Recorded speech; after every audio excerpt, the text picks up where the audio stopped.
Hey there! In this video, I will show you how to create a wireless bridge using two routers. This will allow you to extend your network range without using any cables. Let's get started. Step 1. Choose the primary router. The first thing you need to do is choose the primary router. This will be the router that is directly connected to your modem and provides internet access.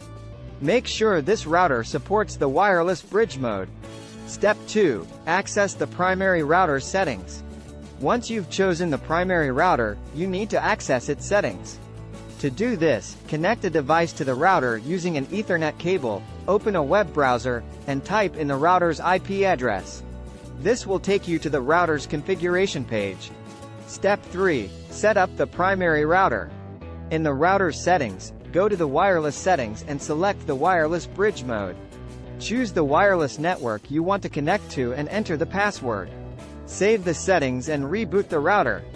Step 4. Choose the secondary router. Next, you need to choose the secondary router. This will be the router that will act as the bridge and extend the range of your network. Make sure this router also supports the wireless bridge mode. Step 5. Access the secondary router settings. Connect a device to the secondary router using an Ethernet cable and access its settings. This is done in the same way as the primary router. Step 6. Set up the secondary router. In the secondary router settings, go to the wireless settings and select the wireless bridge mode. Enter the primary router's IP address and MAC address, and save the settings. Reboot the router.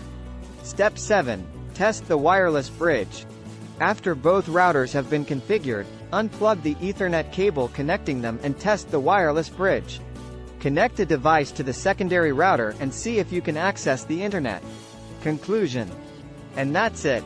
You have successfully created a wireless bridge using two routers.